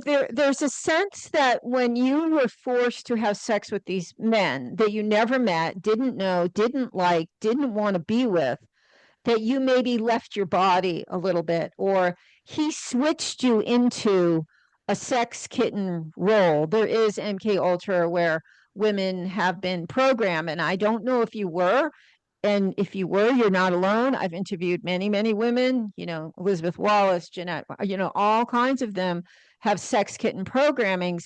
And there's a code that maybe David knew or somebody knew, and you would just go, you just do what you were told and you went through the motions and he got what he wanted, which apparently was seeing you having being effed by these Mm. strangers that you didn't want. And then you would walk out and would it be back to normal? You're back and you're with your husband. Is that how it went?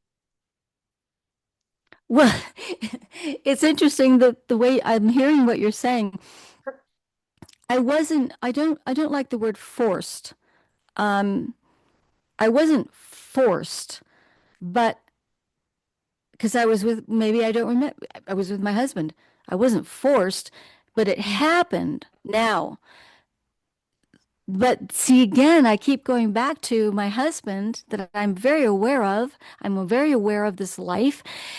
And like in Las Vegas and everything, but why did we have all these problems and why was he so angry if I didn't do, and then like one time in Las Vegas when I was living with Regina Meredith, who's with Gaia TV, and she knows, she was there for part of it. Well, she doesn't know what we're talking about, but now it's coming out. Um, but anyway, it was during that little, that little flow, and David had arrived in America, and we went to Las Vegas, of course, where he wants to go, which I hate. I hate it. And we went to Las Vegas, and so we had this little, again, another incoherent moment, and we had our room, and um David really must realize why we had the fights, or we had, well, not fights, but we had incoherent moments, and because I didn't want to be there, and he would get angry because I didn't want to do what he wanted to do, and it's like that's where, and so Mm. I'm just going, wait a minute, and in Las Vegas this one time, what was it, 2000, and it was when I was leaving 2000, it was a 2006, and after I left film school and went back home because David called me home because he couldn't, it was too painful for me to be not be with him. But yet I entered the devil's den. I was like, what? Mm. I went back to the man that loves me, but yet he knew things that he didn't tell me about. And I was like, what? Why are It we not really like does walking in the sound like forest? this is the root of the dissolution of the marriage. He will, he was basically trafficking you. Did you know any of the men you were forced to have? And I do, I mean, to me, you were forced because I don't think you had free will. I think you were under David's control, and you can object to that terminology, but did you know any of the men that you were I believe, forced to have sex with? Had you ever met them before? No, God, no. No, no. No, of And course how, not. Yeah. go ahead, Pamela. Do you have another question? How many times that you do you think this happened over the 10 years that you were married? More than I wish to remember. Okay. Um, and then when he was done pleasing himself, you all got dressed and you just left. Is that right? Sometimes David would just lie in bed with me, in that Mm. bed, that foreign bed, because I just wanted to be with my husband. And what did It's he say weird. to you when he was lying beside you, presumably holding you? What did he say? Well, the guy got paid. He left. Like the one guy, if in that scenario, he would get paid. The guy would leave after all that happened. David winked off, whatever, and then David would lie in bed with me. Yeah, and what would he say to you? Nothing. I don't. Nothing. I don't remember. I don't remember. Okay. You don't It, remember. it was there. It's really no words. Yeah. It was an energetic exchange of, hey, I love you, but no words. Just Oh my God. And so how much were these men paid? I don't know. I have no idea. David did that. I don't know. I have no clue. Hundreds of dollars, did you see exchange cash? I don't know. Okay. And so he had these clubs that you two attended all over the world. Is that right? Yes. Yes. Very, very And strange. yeah. And not just clubs, but the clubs that we attended were Pasadena, like I shared before. Las Vegas was the big one. He loved going to Las Vegas. Um, Why? and uh, and Reno, Pasadena, Las Vegas. Cairns was when it was just a hotel and it wasn't a club. It was just he he looked online and ordered a masseuse to come up and do whatever, whatever. I don't know how does David find these things? I'm thinking, Well, what? that's what I'm wondering. It sounds like he's part of a network because you or I or anybody couldn't show up somewhere and there's a male prostitute available, or whatever Yeah. they were. They sound like male prostitutes. Um, outside of this, did you have a normal sex life with him, or was this it? Yeah. Okay, so We this was no something no yeah yeah very we big. actually tried. I don't, I don't know if I told you we actually tried to have a baby. Did I tell you that? You did, you did. Okay. Uh, you- Earlier in the conversation. Thank you. Thank you. last night and today, and I do think that was really weird, because you thought you were pregnant, and some guy on a bus, a doctor, said you weren't. And then did you and David go do ayahuasca and you never had another period or something? It was very strange. Well, the hosts of the ayahuasca experiment, that's weird coming out. The hosts of the ayahuasca journey in Brazil, my pardon me, my dear friend, pardon me, when we arrived, David and I sat at the table with Sylvia and pardon me, and her partner. Anyway, I was saying, "Oh my gosh, we think I'm pregnant." And they said, "Oh, it's okay to do ayahuasca even if you're pregnant." Oh my God. And so and so but the bottom line was my period never happened ever again after that. Yeah, that's very suspicious. That's very, very strange. It is weird, So isn't it? very strange. Yeah. Yeah. That also that they told you you could do ayahuasca when you're pregnant. That seems strange to me too.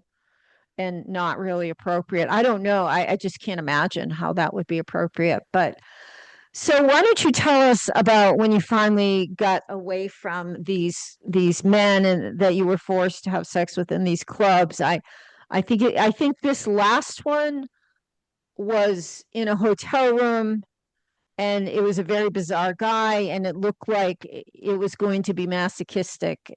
So, and that was when you finally kind of woke up. And do you want to tell about that last time it happened to you? Oh, you mean that one? Yeah. I could tell you two of them. I want to tell two of them All because right. just to give the character about David and Yeah. the latter I'll okay. So in Las Vegas, I always wondered, it really makes a lot of sense to me why we had so many issues Yeah. because Now we can it, understand. yeah, myself, I can understand. And David, the family and everyone over there on the Isle of Wight, they said, "Oh, David, every time that you're gone, every time Pamela's gone, everything's fine. David seems to be fine." And Oh I'm yeah, you're the thinking, wait, problem. I'm the problem. I said, No. "Well, wait a minute, David. Maybe it's because your family's the problem because they don't want me to. I don't know why they won't want me around.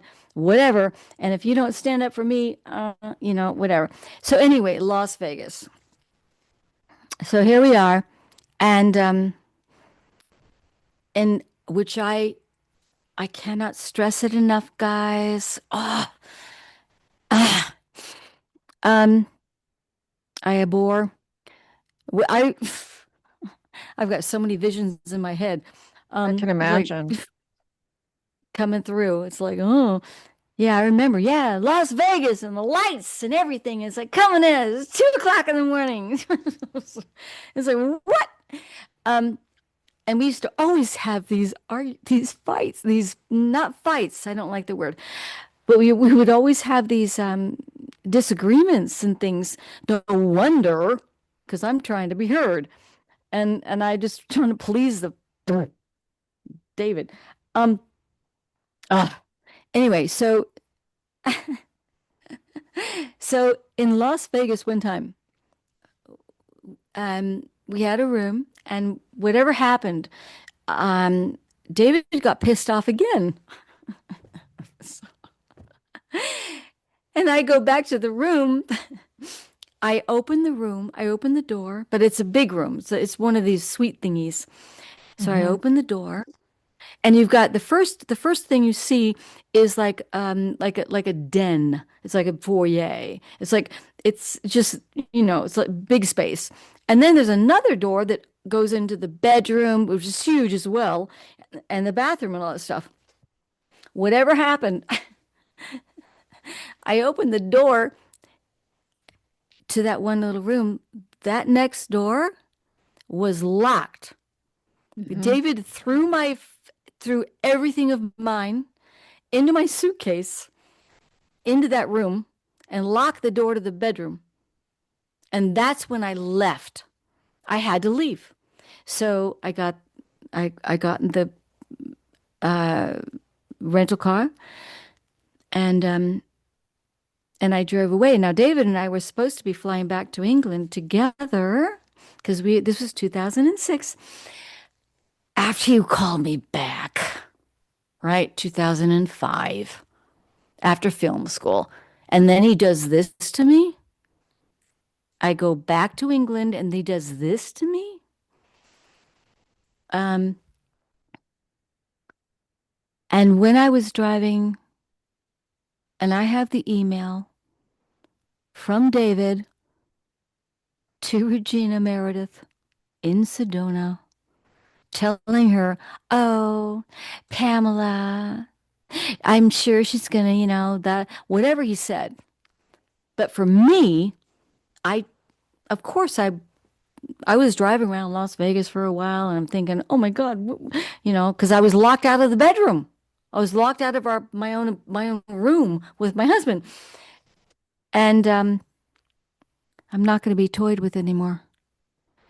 Why don't you And tell us the last incident where you finally kind of woke up to what and you screamed and you ran out?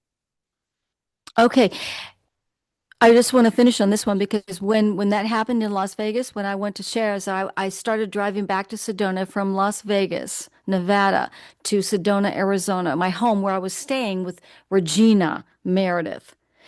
As I was driving back, I get the call from David, "Come to the airport." I went to the airport. David said I would have bought two more tickets. I'm keeping this very brief because I was ready. I was okay. I'm gone. And but he called me back again, and I did. I went back. I went to the airport. I'll never forget it. And we got on the plane and went back to England. Um, um, so the kicker, the last time I was going to ever do anything for David Icke again. This is when I could cry. Okay. We're almost done. So deep breathe. Thank you, darling. Thank you. Um, this was in 2006, Hmm. and I was, like I said earlier, the first 6 years of my life was in um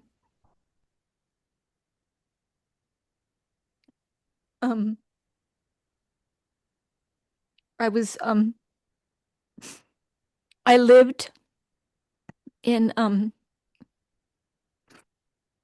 Woodbridge, Bentwaters Air Force Base in Ipswich on the eastern coast of England. And um, David, when he brought me back after film school and we're doing all these things again, and even created what comes into play. But he um, we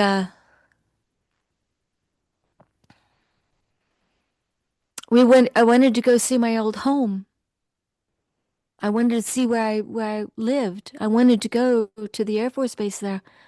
I wanted to see it. And I have a picture of me standing next to the towers there as well that David took. Um, and but on our way, David had booked, I'll call it booked, Mm. some kind of an arrangement with something. And on our way to Ipswich in Bentwaters and Woodbridge, we stopped in a neighborhood. We drove up to this house, Mm. and and um, see, I don't care what anyone thinks or says. I didn't want it, but I did it, and I don't know why. I understand. Yeah. Thank you. A lot of Um, us understand we, what was going on. Go ahead. thank thank you. Um, we walk into this house, and this I call it a dirty old man, um,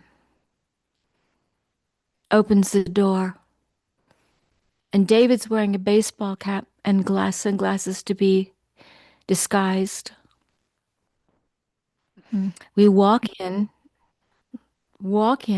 To the left of that door is a chair, and David sits down. I walk in because this dirty old man, whatever, opens the door. We walk in. David sits down immediately, and there's a couch. It's a very tiny room, really, living room, and there's a couch. And David sits down here to the left. I walk in. I take off all my clothes. I sit on the couch, and this dirty old man sits next to me to my left, and to our both of our lefts is David sitting on that chair. And the this dirty old man puts his hand on my knee, and he's looking at David, and David nods, like giving him permission. Mhm. And and the next thing is we stand up, we walk to our right. David gets up off the chair and follows us into the left of a room, and on the wall were whips and paddles and shit. Mhm. And when we walked in, um, I leaned over this ho- wooden benchy thingy, and the guy's looking at David standing to my left, nodding yes, and the guy picks up a paddle and he paddles me once. I'm crying. I'm just going out of it. Mm-mm-mm-mm-mm. And then he paddles me twice. And David's still over there. And by the third paddle, I was screaming. I was crying. I know I just, I don't even remember how I got my clothes back on, but I ran out of the room and I ran out of the house and I hid under on this, under bushes, by the house that was on the road there. And I remember I was just terrified. And and I could see David in the car driving, trying to find me. And finally, I walked out of the bushes, and what really hurt, even again, was no compassion. I got in the car, and he just yelled at me, like I was the problem. It's almost like you embarrassed me in front of that old man.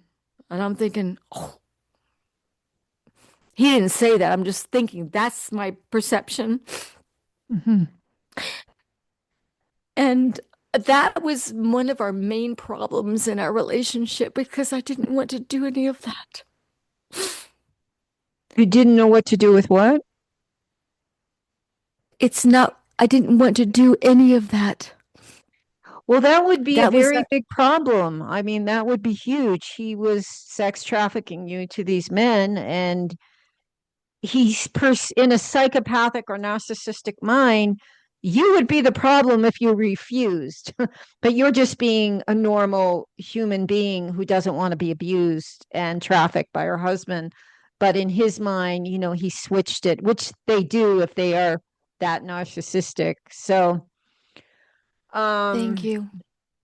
yes, of course. I mean, anyone watching this is going to totally understand of now what was really going on below the surface of that marriage and why it dissolved. And I think there's much more going on there as far as, MK Ultra, and were you actually trafficked to him, or there was some sort of trauma bonding, because you talked about the intensity of the relationship, which also indicates both of you might have been MK Ultra trauma bonded, and you were somehow given over to him, even though it felt like the most magical thing in the world. You were definitely being abused and trafficked, and he would never see that in his mind, of course, and no abuser sees it the way it really is. And I'm deeply, deeply sorry for you. I'm sorry to hear this about David Icke. But I think it's time. The world is shifting and changing, and everything is coming to the surface. A lot of us expected it from the political figures, the president, the Epstein, and all the Hollywood stars. This did take me by surprise. Again, kind of, you know.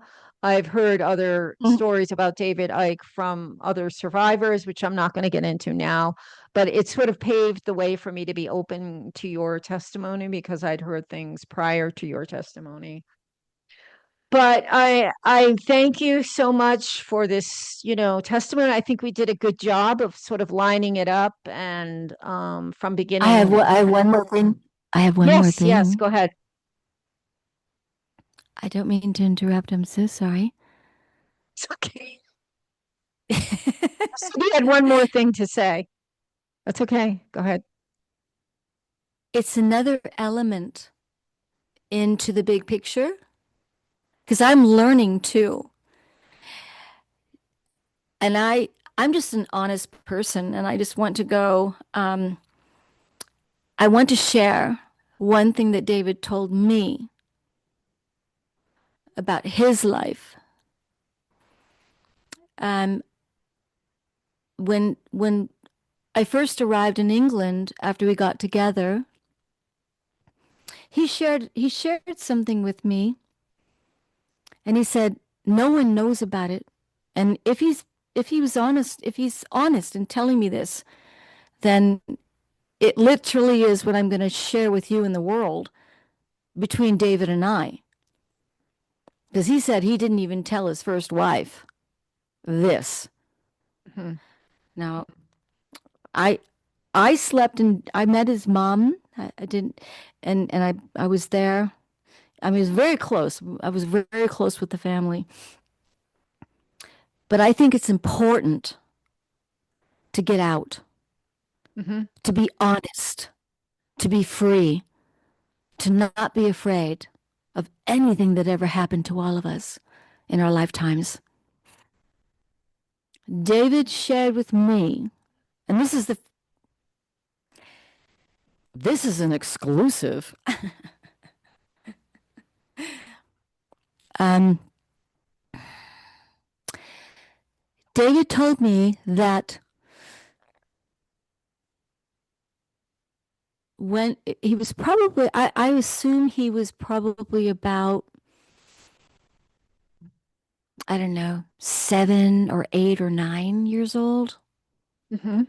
And he told me that he and a friend were walking in an in Leicester, where he lives, and if you can imagine the little gullies, where the train tracks used to flow down, and they've got the green grass, but the Yeah. trains are not moving it. So just grass, that he and his friend were walking along, and and he told me that there was I don't want to call him a gentleman. He was a man, pardon me, some man was walking along as well. Um, and David told me that this man um, pulled his pants down, gave him a head job, whatever, right? And his other friend. Mm. And now we have to look at when David was in football, what did they do to the football players? David told me also when we went to the Netherlands, that's another place, the Netherlands, Denmark. He said that's where he learned at the age of 15. They would take the football players and prostitutes and all that stuff. That's where these young guys would learn all this fucking sex shit. You mean with That's why I'm women so tuned. or just Women perverted in sex or just in the Netherlands. Yeah, in the I've got a video of David actually saying this, like, but he thinks that he makes light of it. It's like, what? No, it's not fun at all. it sounds like very early on he had been trained to to sexually please someone because normally kids that age they probably scream and run away, but it almost sounds like he had some mind control programming going on if this willingly happened, and that is very indicative of what happened later on with you, that there's some programming, sexual abuse took place very early on, and I'm guessing you and I have just touched the very tip of the iceberg with what really happened to him. I call it the tip of the iceberg. That's perfect. Well, thank you for that. That was something I wasn't expecting.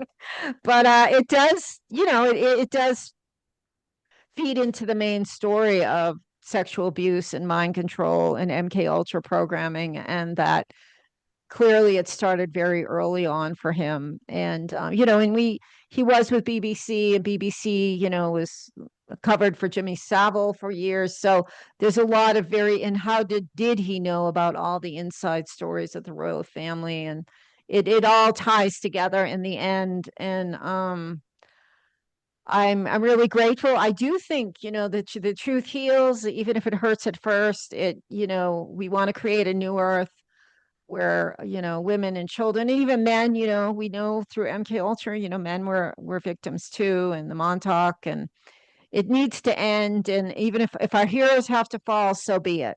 If the United States government has to fall, so be it.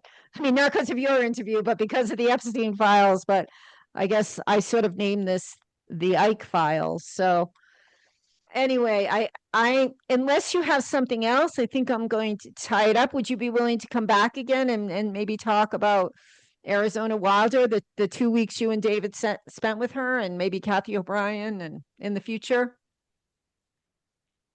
I would love to. It's endless. I know. I'm just hitting the tip of the your Iceberg. your stories. Yeah, your stories. The iceberg, the iceberg. Okay, great. Well, we can talk.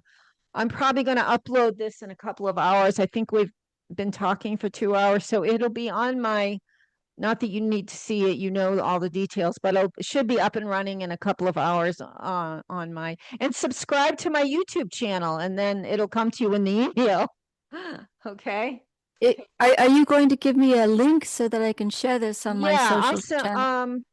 I'll send you a link to my YouTube channel, and you'll see it up there.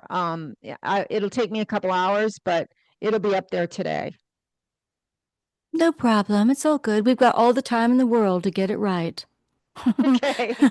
All right. Well, I'm going to sign off. Thank you, Pamela. Thank you so much. And we're going to talk again soon. I know. Thank you. Lots of love, darling. Ciao, ciao. Ciao, ciao. And thank you for my audience. And to me, this was an incredible story. Fascinating from beginning to end. And despite it having a few, you know, not a few, but it seemed like the main core of the relationship and the troubles in it were, based in this abuse that was going on behind the scenes. So thank you. I'm going to leave a link to my website and my healing arts below. I'm doing, remote viewing and healing and Reiki, and I'll put those links below. And thank you, everyone, and especially to Pamela. And especially to you all and Jane. Thank you. And I also have to thank Emma Catherine of the Imagination Podcast, because I interviewed with her, and then Sean Atwood picked up that interview from Emma. And it's through Sean that Pamela and a lot of other women around the world are connecting and being inspired to tell their story. So thank you to Emma, Catherine. We all love you, and Sean too. Ditto. Ditto. Okay. Thank you. I'll talk to you later, darling. Okay. I hate to sign off. I know. Well, we'll talk again soon. I think I'm All right, gonna leave meeting. Leave meeting. yeah, I needed to stop the recording first. Yeah, stop recording.